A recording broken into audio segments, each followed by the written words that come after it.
Iglesia, con la paz del Señor, le invito a que abra su Biblia en la primera carta del apóstol Juan, en el capítulo 3, y vamos a dar lectura 3 versículos, del verso 1 al verso 3, y vamos a hacerlo de manera unánime, y lo vamos a hacer a la voz de 3. 1, 2, 3. Mirad cuál amor nos ha dado el Padre para que seamos llamados hijos de Dios. Por esto el mundo no nos conoce, porque no le conoció a Él.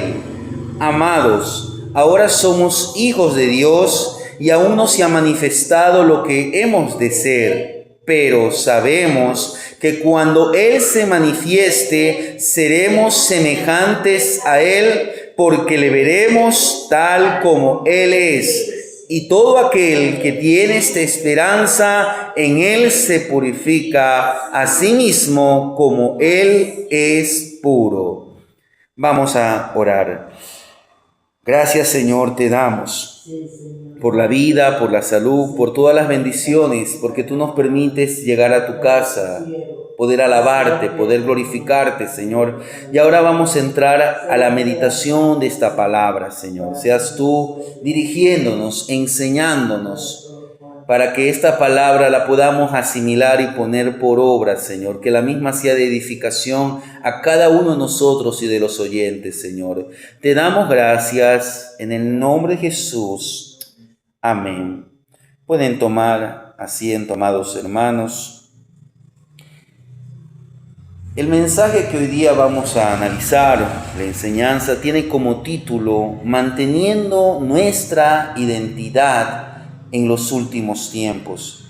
Y antes de empezar con el mismo, quiero aclarar algo, que el presente mensaje, la presente enseñanza, la estructura homilética de esta enseñanza está inspirada o está basada en un mensaje original. Este mensaje lo predicó hace un par de años en una escuela bíblica el pastor Néstor Morocho. El pastor Néstor es pastor de la Iglesia Asamblea de Dios ecuatoriana en la ciudad de Machala.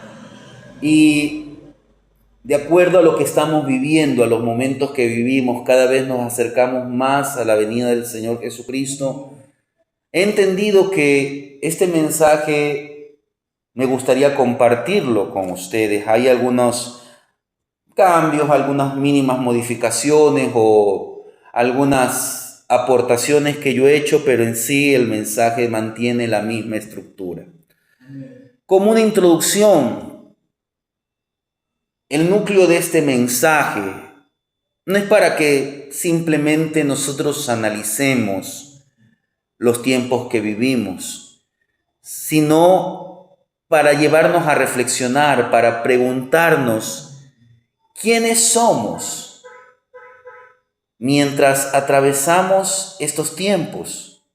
Nuestra identidad en Dios es el punto central, es el punto medular de nuestra fe. Y debemos mantenerla viva, debemos mantenerla firme frente a las ideas, frente a las corrientes del mundo actual. Y esta no es una opción secundaria, sino es nuestro mayor desafío, nuestro mayor reto y nuestro compromiso sagrado, un compromiso sumamente importante, porque hoy somos testigos de un avance tecnológico, de un avance científico, de un avance industrial sin precedentes. La palabra del Señor mismo habla de que en los últimos tiempos, de los últimos días, la ciencia iba a aumentar. Ya estaba predicho, ya estaba profetizado. Pero sin embargo, en contraste con este progreso, la sociedad enfrenta un deterioro evidente en sus valores, en su ética, y ni qué decir en sus principios o pensamientos o ideas espirituales. Vivimos en una cultura marcada por una profunda crisis de identidad. Y esto afecta el comportamiento humano y golpea directamente los cimientos de instituciones importantes, fundamentales, como lo es la familia, como lo es el matrimonio. Y para que usted y yo podamos comprender esta verdad con una claridad, quiero que abordemos este estudio y lo vamos a dividir en 3 etapas. Pero ¿cómo lo vamos a analizar? Lo vamos a analizar bajo una perspectiva o bajo el pensamiento hebreo, judío. Ellos leen de derecha a izquierda. Entonces el primer punto se va a llamar en los últimos tiempos. El segundo punto lleva como título nuestra identidad. Y el tercer punto significa o nos habla de manteniendo. Entonces, como primer punto, en los últimos tiempos, entendamos a la luz de la Biblia el concepto del tiempo. Días atrás hablábamos acerca de David, un hombre que fue forjado por Dios a través del tiempo. Y hoy vamos a tocar 2 cosas que ya vimos. Pero en primer lugar, es necesario comprender cómo define la Escritura el término, el concepto del tiempo. En el Antiguo Testamento había una sola palabra para hablar del tiempo y es la palabra et. Y esto se entiende como la magnitud que ordena los sucesos en pasado, presente y futuro. Es hablar de las estaciones, es hablar de los periodos específicos y también de los periodos oportunos. Pero en el griego se utilizan 2 términos, es como que se hace una diferenciación. Por un lado tenemos el término griego cronos, que es el tiempo lineal, es el tiempo cronológico, es aquel que medimos con un reloj, es el tiempo cuantitativo, es el que medimos con el reloj, con el calendario. Pero por otro lado tenemos otro término para hablar del tiempo, y es la palabra kairos. Tal vez usted en algún momento ha estado en una prédica y tal vez el predicador, el expositor dijo el kairos de Dios, y a veces uno tal vez dice, ¿y de qué me estará hablando? Pues cuando dice el predicador el kairos de Dios, está hablando del tiempo de Dios. Es ese tiempo cualitativo, no cuantitativo, no está hablando de cantidad, sino de calidad. Es un tiempo de calidad de Dios, es un tiempo en el que Dios actúa. En otra palabra, es el momento oportuno, es la estación, es la temporada donde el propósito de Dios se manifiesta con poder.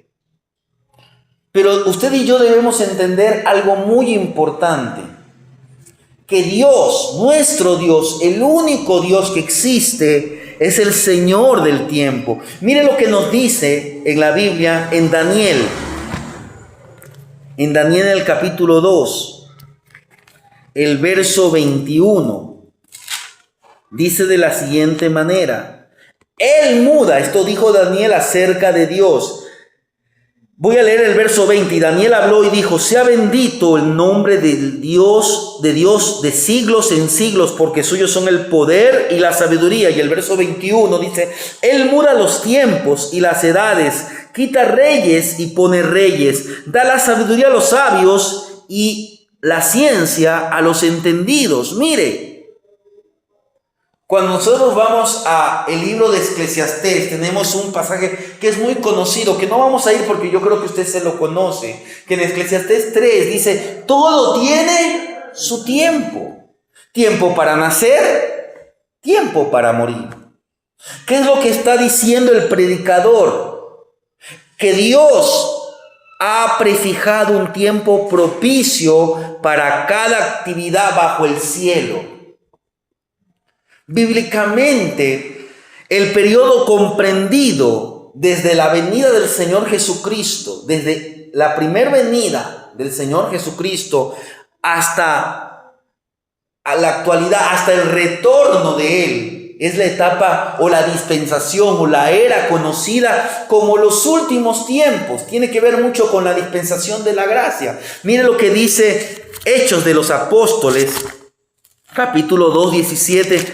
para que usted tenga esa seguridad de lo que yo le estoy diciendo, está en la palabra. Dice el apóstol Pedro, dice, verso 16, mas esto en lo dicho por el profeta Joel, y en los postreros, es decir, la palabra postreros también podemos decir, y en los últimos días, en los últimos tiempos, dice Dios, derramaré mi espíritu sobre toda carne, y vuestros hijos y vuestras hijas profetizarán, vuestros jóvenes verán visiones, y vuestros ancianos soñarán sueños. Entonces, mire, cuando alguien le dice a usted los últimos tiempos, no se está refiriendo al siglo XX o a la época del Apocalipsis. No, los últimos tiempos se vienen contando desde la primera venida del Señor Jesús. Pero cada vez nos estamos acercando hacia el final de ese periodo. Ese final o ese periodo podríamos decir que concluye con la segunda venida del Señor Jesucristo. Y recuérdese que la segunda venida del Señor Jesucristo está compuesta de dos etapas. Primeramente, su arrebatamiento, y segundo, cuando Cristo ya regresa con su iglesia, la segunda venida en su totalidad.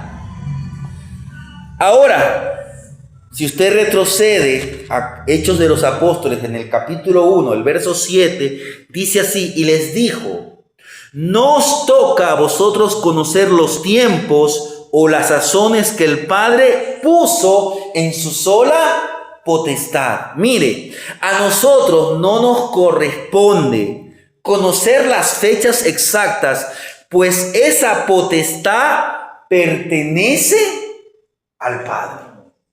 Por eso, cuando usted y yo estudiamos lo que la Biblia habla acerca de los tiempos finales, no es que tenemos que ir, ¿y cuándo Cristo viene? Porque eso a nosotros no nos corresponde. Pero debemos entender una cosa, que la palabra nos provee de señales claras a través de los profetas. Los evangelios, los escritos apostólicos nos ayudan a discernir los tiempos actuales. No debemos estar en pro de la fecha, no, sino que todo lo que la Biblia nos habla en cuanto a los tiempos finales nos ayuda o nos debe de servir para mantenernos, para continuar, para perseverar, para saber cómo actuar. Recuérdese lo que la palabra del Señor nos dice. Mirad cómo andéis, no como necios, sino como sabios, aprovechando bien el tiempo. El escritor de Hebreos dice, no dejando de congregarnos como algunos tienen por costumbre. Y si usted va a Hebreos capítulo 10, creo que es el verso 34, usted va a ver lo que dice al final. Hebreos 10.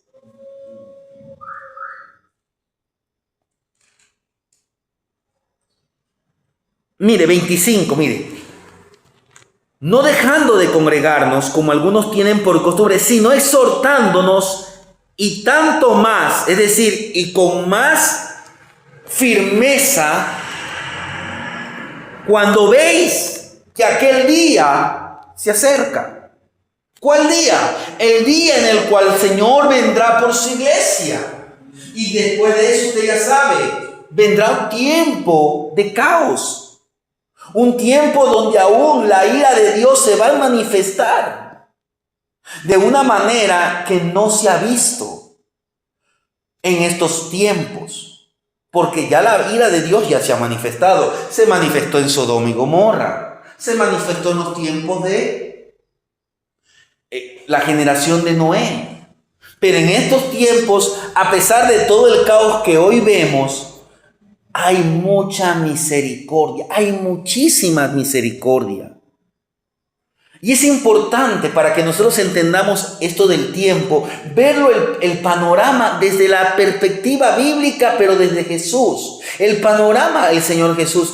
Y porque no tenemos el tiempo necesario, porque si nos pusiéramos a analizar versículo por versículo, capítulo por capítulo lo que yo quiero exponer en esta noche, la enseñanza sería de unas 3-4 horas.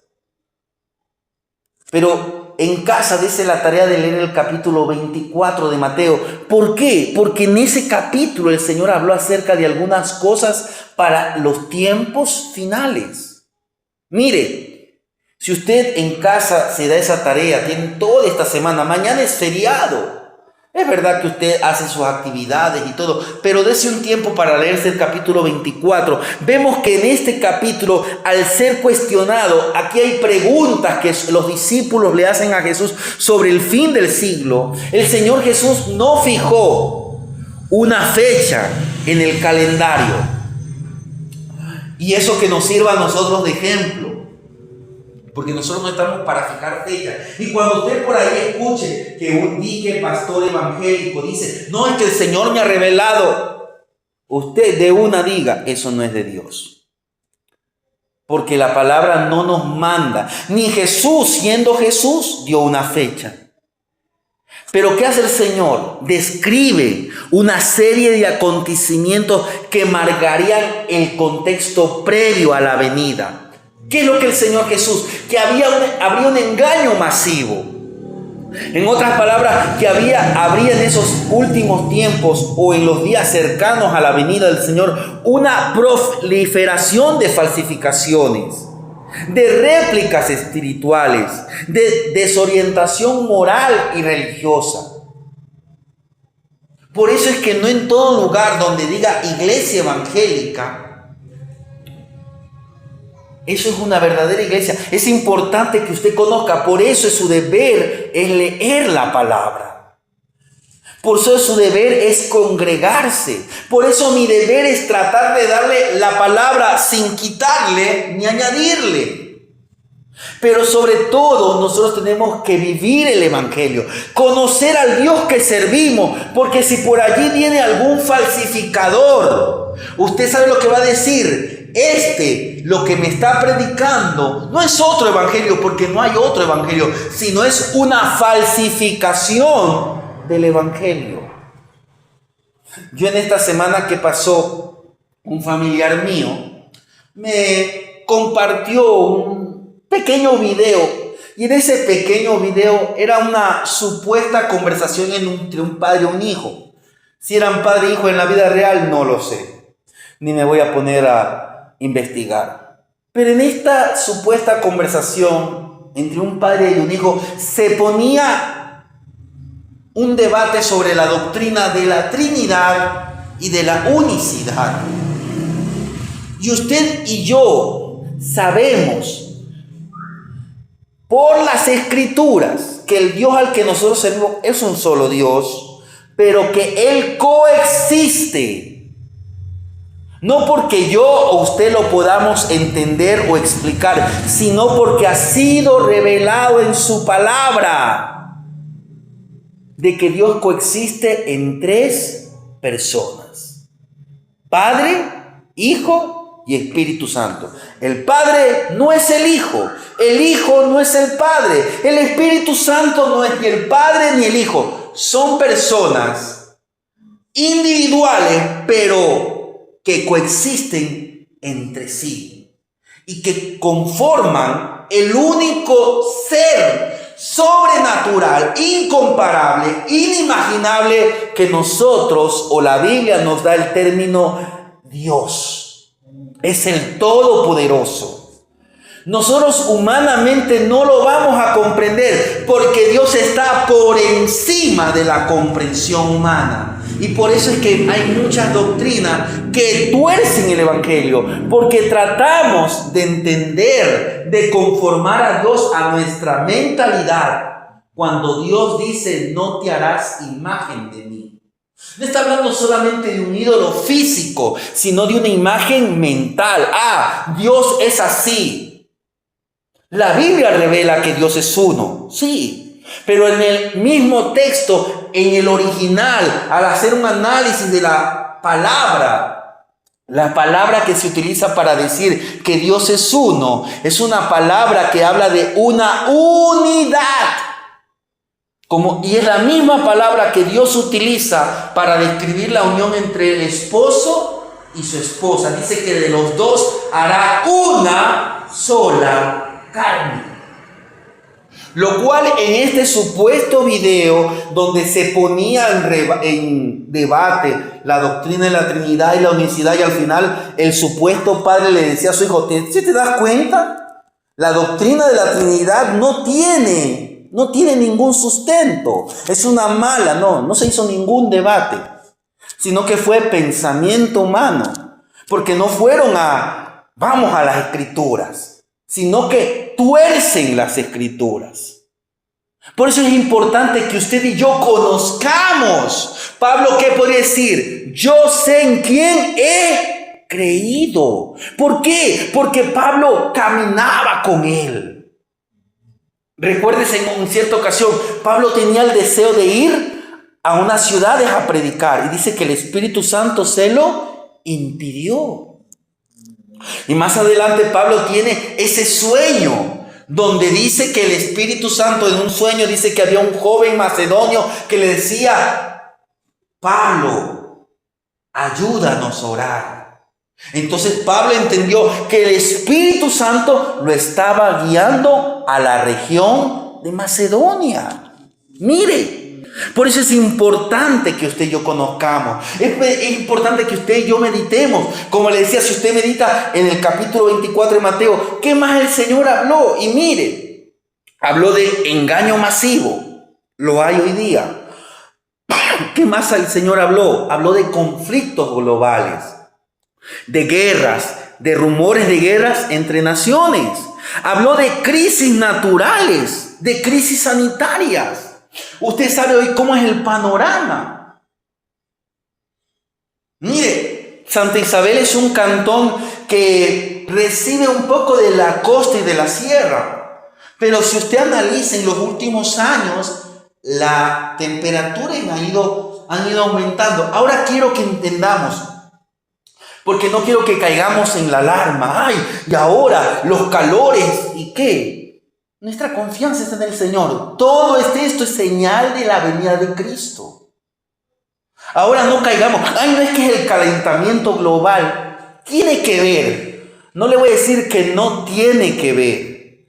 Pero quiero decirle que las estadísticas en cuanto a la temperatura que nosotros tenemos, los registros que tiene la humanidad actualmente, aproximadamente son de los últimos 200 años. Nosotros no sabemos si allá por el año 300, 400 o antes de Cristo habían temperaturas iguales, superiores. Lo que sí sabemos por la ciencia y por la palabra del Señor, de que en los tiempos finales, en estos tiempos, antes de la venida de Cristo, iban a haber crisis naturales y sanitarias, que iban a haber hambres, que iban a haber epidemias, que iban a haber terremotos en distintos lugares. Tenemos recientemente, van a ser creo que ya 2 meses, sí, porque fue en junio, en este mes de julio, lo sucedido en Venezuela, un doble terremoto, mire, uno tras otro, 2 terremotos que fueron uno tras otro. Y no es que terremotos, el uno era de 5, el otro de 4, no, el uno de 7 punto algo y el otro aún más fuerte. Tanto que una ciudad, que creo que es una ciudad del norte que se llama La Guaira, se puede decir que ha quedado totalmente destruida. Ahora, todo esto se origina a causa del pecado. Y usted podrá decir, ¿y por qué? ¿Cómo a causa del pecado? Recuérdese que hace miles de años atrás hubo un cataclismo que afectó la tierra, que está registrado en la Biblia, que se llama el diluvio. Cuando ocurrió el diluvio, la Biblia relata que las fuentes de la tierra se abrieron. Si usted lee en Génesis, capítulo 1, la Biblia que dice que al principio Dios reunió lo seco. En otras palabras, reunió todos los continentes. La ciencia hoy enseña que ellos lo que enseñan es que hace millones de años atrás todos los continentes formaron un solo macrocontinente llamado la Pangea. Sí, esa es la explicación científica. Ahora lo que pasa es que, claro, para que un continente se mueva, una masa de tierra gigantesca se mueva, se demoran cientos de años. Pero Dios en 40 días lo hizo. Porque allí se demostró la ira de Dios. Y lo que está pasando es como que si fueran las réplicas de ese evento cataclísmico que ocurrió en la época de Noé. Y en los últimos días esto se iba a multiplicar. Y la ciencia que dice que en estos últimos años estos fenómenos se están multiplicando. Entonces, ¿qué más el Señor advirtió? Que iba a haber hostilidad hacia la fe, que en otras palabras iba a haber aborrecimiento, persecución por causa de su nombre, que había traición, que había tropiezo, que habría pérdida de lealtad entre las personas, que habría surgimiento de falsos profetas. En otras palabras, que iban a aparecer voces que extravían a la gente de la verdad, que se iba a multiplicar la maldad. Usted ve lo que está pasando, no solamente aquí en Ecuador, sí, en Ecuador se está haciendo un pico. ¿Por qué? Por la falta de las leyes nuestras, porque nuestro país no controla como debe de ser sus fronteras, etcétera, etcétera. No nos vamos a poner a analizar porque eso sería harina de otro costal. Pero vemos la multiplicación de la maldad. Es un entorno que presiona a la sociedad. ¿Hacia qué? Hacia la insensibilidad. La gente hoy es insensible. Y vemos, como dice la palabra, y por cuanto todo esto, el amor de muchos se enfriará. Hay un enfriamiento del amor. Y esto es la consecuencia directa de una sociedad distante, apartada de Dios. Continuando con la línea del tiempo, ¿cuál era el pensamiento? ¿Cuál era la línea, el testimonio del pensamiento apostólico? Por ejemplo, no vamos a ir a las citas, pero vamos a ver algunos apóstoles que hablaron sobre esto. El apóstol Pedro detalla la decadencia de la humanidad, la apariencia de poder. Recuérdese que Pablo le dice a Timoteo que en los postreros tiempos habrían hombres amadores de sí mismos. Y más luego dice que tendrán apariencia de piedad, pero negarán la eficacia de ellos. A ellos evita. Usted puede leer Romanos 1:18, donde dice que la ira de Dios se revela desde aquellos tiempos. ¿Por qué? Porque el hombre no quiere saber de Dios. El hombre se aparta. El hombre ha endurecido su corazón. ¿Y qué hace Dios? Por cuanto ellos no quisieron, el Señor los entregó a su maldad. ¿Ustedes quieren el pecado? Pues sigan en el pecado. Usted puede leer 1 de Timoteo capítulo 4 verso 1 o 2 de Timoteo capítulo 3 del verso 1 al verso 5.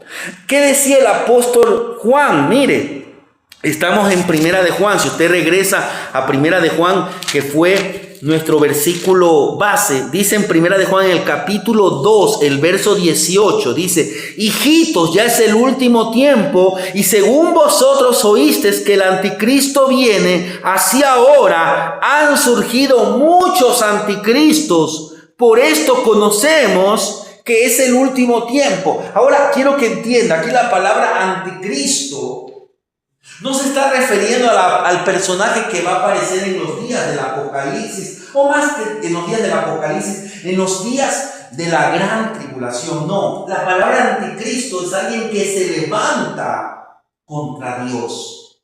Alguien que no quiere saber nada de lo que es Cristo, que se opone. Mire, ¿qué hace Juan? Hace una advertencia sobre el espíritu del anticristo. Pero mire lo que dice el verso 28. Y ahora, hijitos, permaneced en él, permaneced en Cristo, para que cuando se manifieste tengamos confianza para que en su venida no nos alejemos de él avergonzados. Mire, Juan hace una advertencia sobre el espíritu del anticristo, pero también hace un llamado a que debe haber en nosotros la necesidad de permanecer. Si usted lee el libro de Judas, que está después de las cartas de Juan y antes de Apocalipsis, se habla acerca de los últimos tiempos. ¿Qué hace el escritor Judas? Judas, medio hermano de Jesús, denuncia a los impíos que filtran sutilmente el error en medio de la congregación, en otras palabras, de los falsos maestros. Por eso es que usted tiene que tener hoy, con la multiplicación de las redes sociales, usted escucha que un predicador dice, ya no hay que orar. ¿Para qué orar? ¿Para qué ayunar? ¿Para qué diezmar? ¿Para qué vestirnos de esta manera? Sabemos que la ropa no nos salva, pero el Señor, si quiere que vistamos ropas espirituales diferentes, ¿cuántos más las ropas terrenales? Hoy ya no hay diferencia. No estamos haciendo la diferencia con el mundo. Vaya a una iglesia, y no estoy hablando de iglesias en otros países de Estados Unidos, de Europa, porque 20 años atrás era así. Hoy en iglesias aquí en Latinoamérica, usted va a ver que la forma de vestir es similar a la forma del mundo. Hoy muchos que están en un púlpito hacen alarde de que se ponen una pulsera, de que se ponen un arete, de que se ponen un tatuaje. Hacen alarde. Cuando la Biblia no es que está diciendo, oye, es que eso, hay un versículo que diga, esto es pecado, pero la Biblia no ve con buenos ojos, o desde la perspectiva bíblica, no nos ha llamado a vestirnos como el mundo, no ir tras la corriente de este mundo. Entonces, el apóstol Pedro, ¿qué hace en su carta, en su segunda carta? Recuerda la paciencia de Dios y la certeza del día del Señor. Porque hay muchos que se burlan de acerca de la venida del Señor. Pero Pedro nos dice que el Señor no tarda, sino que Él es paciente para con nosotros. Porque Él no quiere que usted, que yo, que la gente de afuera se pierda. Dios está dando tiempo, pero el tiempo se acaba. ¿Cuál es la perspectiva escatológica? Es decir, la perspectiva doctrinal acerca de los últimos tiempos. Porque la palabra escatos habla acerca de las últimas cosas. ¿Qué hace? Analiza el desenlace de la historia humana y el destino de los creyentes. Y en este diseño divino, Israel permanece como el reloj profético de Dios. Mire lo que dice. Ahí sí me gustaría que usted vaya a Mateo 24. Un versículo nomás quiero coger entre los versículos. Mire, si vamos a Mateo 24, el verso 32. Dice, de la higuera aprended la parábola. De la higuera, Mateo 24, 32. Ahora quiero que usted entienda el contexto de la palabra higuera. Porque el Señor está utilizando un árbol, pero que tenía algo que ver con la nación de Israel. La higuera era un símbolo de Israel. Por eso dice, de la higuera aprender. En otras palabras, nosotros tenemos que aprender de lo que la Biblia habla de Israel. Tenemos el Antiguo Testamento. ¿De qué trata el Antiguo Testamento mayormente? De cómo Dios se ha relacionado con la humanidad, pero especialmente con una nación. Y usted ve la historia de Israel, un pueblo que hoy día escuchaba un pastor de Guayaquil que analiza lo siguiente: cuando el pueblo de Israel salió de Egipto, salieron ¿qué? Cargando los ídolos de Egipto.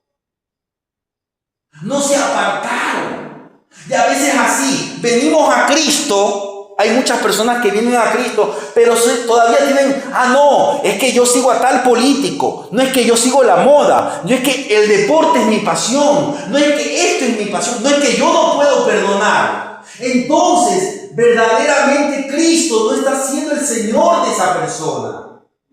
Porque no se trata de solamente vivir la religión evangélica. Cristo no es religión. El Evangelio no es religión. El Evangelio es poder de Dios para salvación. Esto no se trata de participar de cultos. Sí, usted y yo debemos congregarnos porque eso es lo que señala la palabra. Pero tenemos que tener una fe viva, una fe real. Tenemos que vivir para Cristo. Por eso, cuando meditamos la historia del Antiguo Testamento, estamos estudiando la historia de David. ¿Qué aprendemos de David? ¿Qué podemos aprender de las historias del Antiguo Testamento? De Moisés, de Abraham, de la nación de Israel. Vemos que la geografía de la profecía bíblica se sigue cumpliendo con precisión milimétrica hasta el retorno de Cristo. Entonces, hemos visto el panorama de los últimos días, pero ¿en qué esto afecta a nuestra identidad? Porque frente a un mundo convulsionado, la pregunta decisiva es ¿quiénes somos nosotros? La identidad es el conjunto de rasgos, de creencias, de valores que nos definen y nos diferencian del resto. La identificación es la vivencia consciente de esa realidad. El creyente jamás debe caminar como un desconocido, como una persona anónima, como alguien dice yo soy un NN. No, la gente tiene que saber que usted, que yo somos cristianos. ¿Qué pasó en Antioquía? Capítulo 11 de Hechos, usted tiene que conocer, dice que los discípulos de aquella región se congregaron allí durante un año. ¿Y qué hacían? Perseveraban en la doctrina, meditaban en la doctrina, leían los escritos del Antiguo Testamento. Venían las enseñanzas de los apóstoles. Todavía no se había escrito el Nuevo Testamento. Se hablaba de lo que Jesús hizo, porque todavía estaban los testigos. ¿Y qué pasó? Esa comunidad de discípulos, seguidores de Jesús, tenían una intimidad tanto con Cristo, se parecían a Cristo, que la gente, en son de burla, le decían cristianos, que significa pequeño Cristo, seguidores de Cristo, en otras palabras, fanáticos de Cristo. Pero esto no se trata de un fanatismo, sino que la Biblia dice, y el apóstol Pablo lo dice claramente, ya no vivo yo, sino que ahora Cristo vive en mí. Dios nos ha otorgado la identidad más alta y digna de un ser humano que él puede aspirar. Nuestra identidad es que somos hijos de Dios. ¿Qué nos dice Primera de Juan? Mire, Primera de Juan, volvamos al capítulo 3 y luego vamos al capítulo 1. Mire, mirad cuál amor nos ha dado el Padre para que seamos llamados hijos de Dios. ¿Y qué dice Primera de Juan en San Juan que diga? Pero mire lo que dice el mismo apóstol, pero en la primera carta, un versículo que usted y yo lo conocemos. Primera de Juan capítulo 1, verso 12 y verso 13. Dice de la siguiente manera: a los suyos vino y los suyos no le recibieron, más a los que le recibieron les dio la potestad. A los que le recibieron, a los que creen en su nombre, les dio potestad de ser hijos de Dios, los cuales no son engendrados de sangre, ni de voluntad de carne, ni de voluntad de varón, sino de Dios. Ya hemos leído lo que dice Primera de Juan capítulo 3. Usted puede leer Romanos 8:14. Usted puede leer Efesios 1, verso 5. Usted puede leer Filipenses 2:15. Mire lo que nos dice en Primera de Juan capítulo 3. Ahora el verso 9. Todo aquel, Primera de Juan 3:9 dice así: todo aquel que es nacido de Dios no practica el pecado, porque la simiente de Dios permanece en él y no puede pecar porque es nacido de Dios. Ahora quiero que entienda, no está diciendo el escritor que no va a pecar, sino que no va a buscar el pecado, no va a andar en pos del pecado, no va a ser un practicante del pecado. Porque el cristiano tiene que aborrecer el pecado. Mire, hay una relación, hay una afiliación espiritual, nuestro origen y nuestro destino. La identidad es fundamental porque determina directamente nuestro comportamiento y nuestro propósito en la vida. ¿Cuál es nuestra misión? Ir por todo el mundo y predicar el evangelio. ¿Cuáles son los rasgos de la identidad cristiana? Si yo le dijera a usted, mi hermana Magali, ¿cuál es un rasgo típico de una persona de Japón o de China? Los ojos, ¿no es cierto? Uno dice, es chinito. A veces enmarcamos a todos porque hay japoneses, coreanos, pero la raza oriental, uno de una dice, por los ojos. Mire, la actual presidenta de Perú, ella es descendiente de japoneses. Al padre, al fallecido presidente Alberto Fujimori, le decían el chino Fujimori, pero él no era chino, era japonés. Pero mire, por los rasgos, la escritura nos define a través de títulos y verdades inamovibles. La Biblia dice que somos obra de sus manos, que somos hechura suya, creados para buenas obras. Eso lo dice Efesios 2:10. La Biblia que dice que tenemos una herencia divina, en otras palabras, que somos herederos de Dios y coherederos con Cristo, según Gálatas 4:7. La Biblia nos habla de una posición espiritual, que somos linaje escogido, que somos real sacerdocio, que somos nación santa. Primera de Pedro capítulo 2 verso 9. La Biblia dice que somos morada del Espíritu, somos templo vivo del Espíritu Santo, según Primera de Corintios capítulo 3 verso 16. La Biblia dice que debemos ser verdaderos discípulos, que debemos vivir un discipulado verdadero.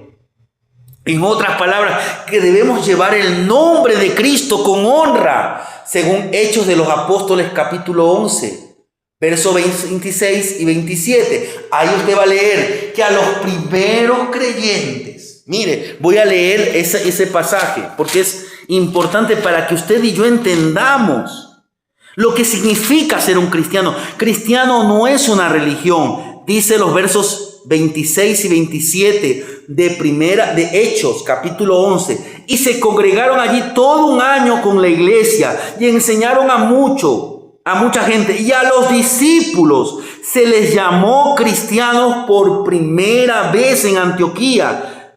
Mire, no está hablando, y el rito de ellos, no está hablando de los ritos, no está hablando de las costumbres. Todo eso va a ser parte. Por ejemplo, nosotros nos saludamos con la paz del Señor. ¿Pero por qué? Porque el Señor Jesús mandó. Eso no nos hace ni superiores ni a los demás creyentes, ni tampoco nos vamos a creer superiores a los impíos. Pero nuestra forma de saludar, aún con los inconversos, debería de ser eso. El Señor Jesús, cuando ustedes vayan a una casa y los reciban, salúdenlos con la paz. Si ellos son hijos de la paz quedará con ellos. Puede ser que esa familia todavía no era creyente, pero uno dijo, les saludo con la paz del Señor Jesús. Y la persona se queda sorprendida y dice, saludo.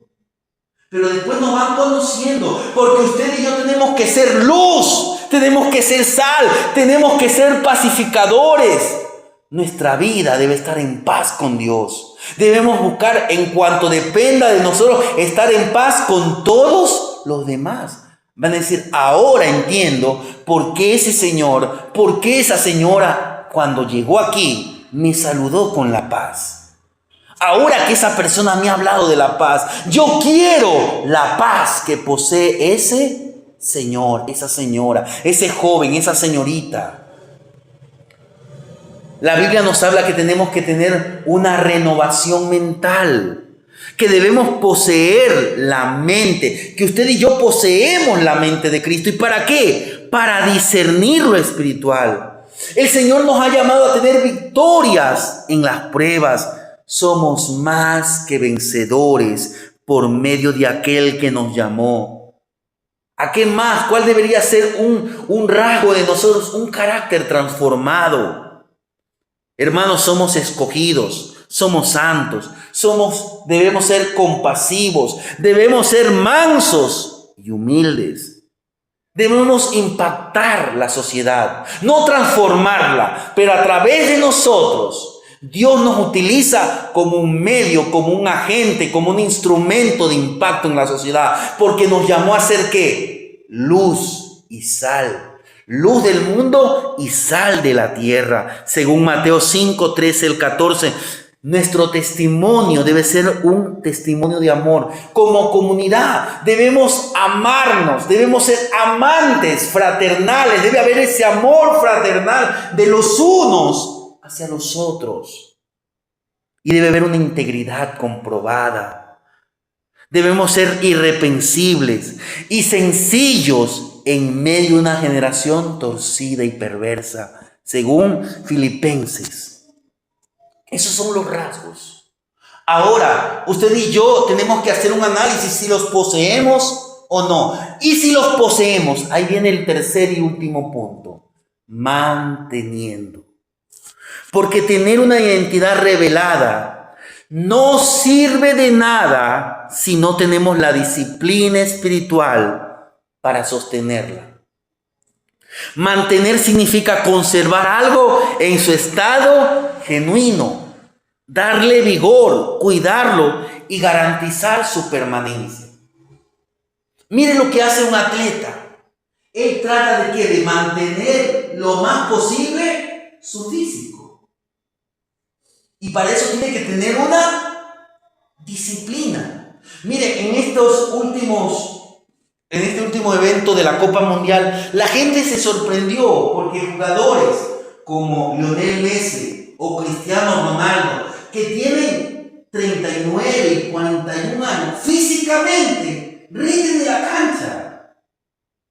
¿Pero por qué? Porque no es que Lionel Messi o Cristiano Ronaldo, terminado el evento, dice, bueno, ahora sí me voy de chupadera, de tomadera. No. Ellos tratan de ¿qué? Aún en cierta ocasión el jugador Cristiano Ronaldo estaba en una bebida de una gaseosa X y aún él la apartó. ¿Por qué? Porque él entiende que aún esa gaseosa le afecta a su rendimiento físico. Mire, si el atleta que corre por una corona corruptible se esfuerza, cuanto más el Señor nos llama activamente a cuidar el depósito que se nos ha entregado. La Escritura nos muestra advertencias, mandatos sabios, mandatos claros sobre la perseverancia.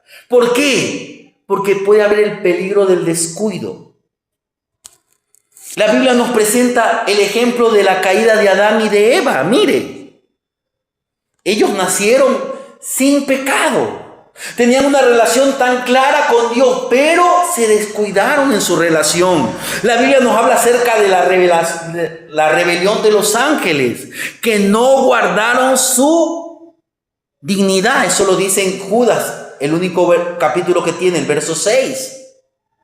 Nos enseña todo esto, que una gran posición no garantiza la permanencia si descuidadamente se cede a la tentación. El modelo de vida. ¿Cuál es el modelo de vida? Juan lo dice, Primera de Juan. Mire, si usted está en Primera de Juan, ¿qué dice Primera de Juan capítulo 2, verso 6? Que es un versículo muy conocido. Primera de Juan 2:6. Dice así: el que dice que permanece en él debe andar como él anduvo. Debemos andar como Jesús anduvo. Debemos actuar. Debemos vivir como Jesús vivió. Por eso es que tenemos los evangelios, donde nos relatan el testimonio de la vida de Cristo. Mire, ¿qué más tenemos que hacer? Perseverar ¿en qué? En la comunidad. Esto habla de la iglesia. Por eso es importante congregarse. Porque esto nos hace bien a nosotros y le hace bien a la comunidad de la iglesia local. Pero debemos también perseverar en la doctrina. Y la iglesia primitiva nos deja el modelo de perseverar en la doctrina, en la comunión, en la oración constante. Usted puede leer Hechos de los Apóstoles, capítulo 2, versos 42 al 46, donde dice que perseveraban en la doctrina de los apóstoles. Efesios 6, del 18 al 20, nos llama a perseverar en la enseñanza, en la comunión como iglesia. Tenemos que vivir en santidad, vivir todo el tiempo de nuestra peregrinación con temor reverente y con una fe que no sea fluctuante. Pedro dice, sé santos, porque yo soy santo, dice el Señor.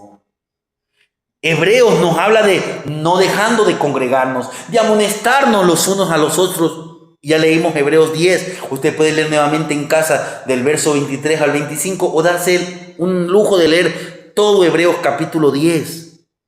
Tenemos que tener celo por lo sagrado.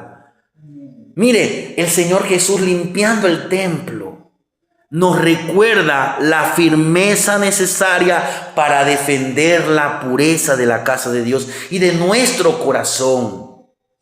¿Y qué más? Tenemos que siempre estar vigilantes. Recuérdese una parábola, la parábola de las 10 vírgenes. Todas cabecearon. Usted y yo podemos flaquear en nuestra fe. Pero que esta palabra nos recuerde que la venida de Cristo está cerca.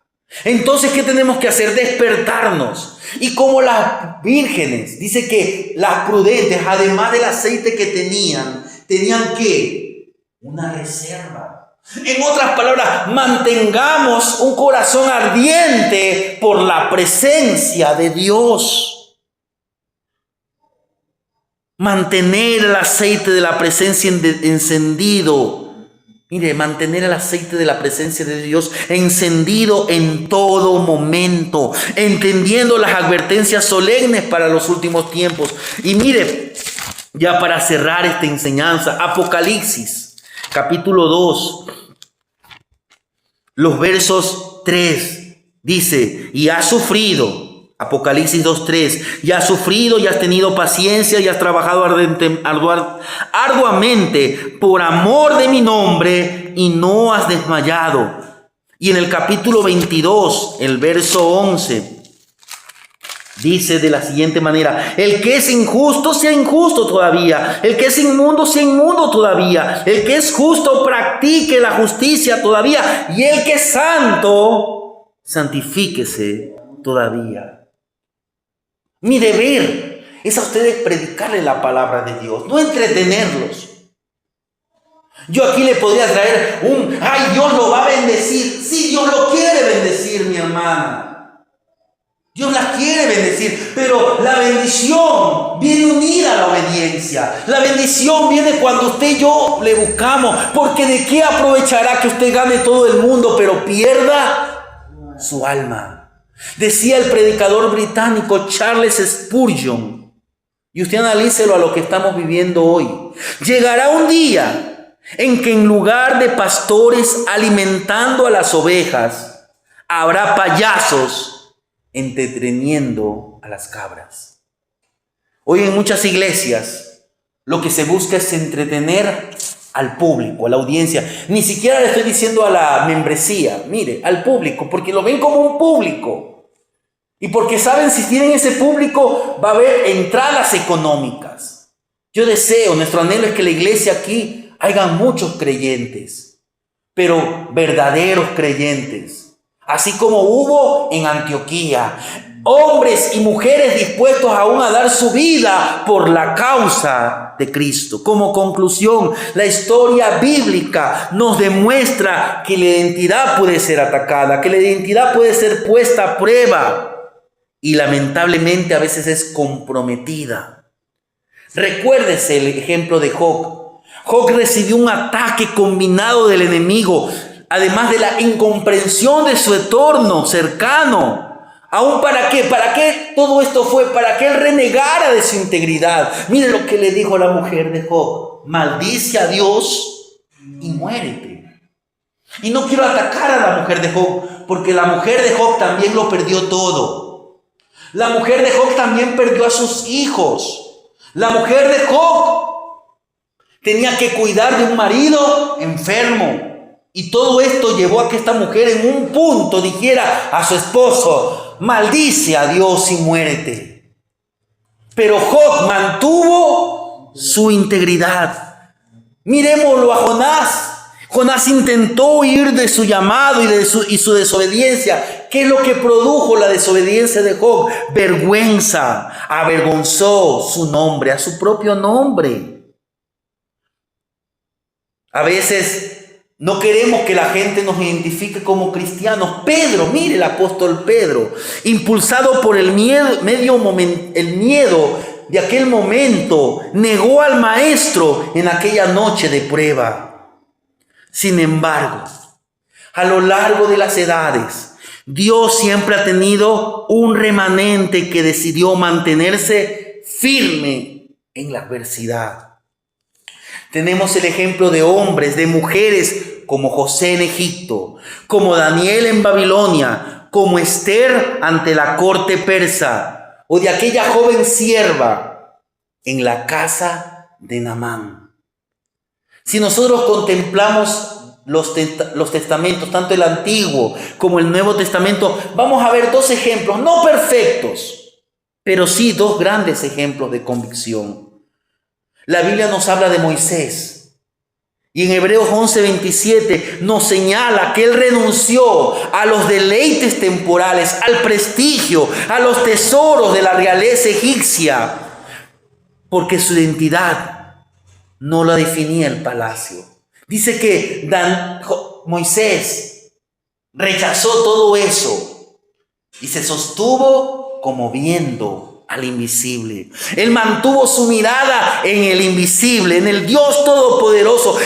Él prefirió sufrir con el pueblo de Dios que vender su herencia. Por otro lado, tenemos el ejemplo del apóstol Pablo. Frente a la persecución, frente al abandono, en las cadenas de la prisión humana, no cedió ni un milímetro en su llamado. ¿Qué pudo escribir? ¿Qué pudo decir al final de sus días? Él pudo exclamar con victoria lo siguiente: he peleado la buena batalla, he acabado la carrera, he guardado la fe. Son testimonios para nosotros. Un testimonio de nuestra generación. Porque quiero decirle que esa perseverancia no se quedó solamente en el registro bíblico. En este siglo pasado, en el siglo XX, el teólogo, el pastor alemán Dietrich Bonhoeffer, él enfrentó la maquinaria nazi en el régimen nazi en plena Segunda Guerra Mundial. Cuando se intentaba doblegar y asimilar a la iglesia alemana, Bonhoeffer no solo rechazó la presión cultural e ideológica de su tiempo, sino que aún viviendo de una manera clandestina, en cárceles, él fundó un seminario para formar pastores con una identidad bíblica inamovible desde la cárcel. Este pastor, este maestro de la Biblia, antes de la ejecución, él escribió un famoso poema que tiene como título ¿Quién soy yo? Y él concluyó este poema al margen de las celdas, del aislamiento, de los ataques, del entorno. Su identidad dependía de una sola certeza. Ese poema termina con la siguiente frase: Señor, tuyo soy. El ejemplo que les acabo de mencionar nos recuerda que la fidelidad a Cristo es posible, aun cuando el mundo entero demande nuestro sometimiento.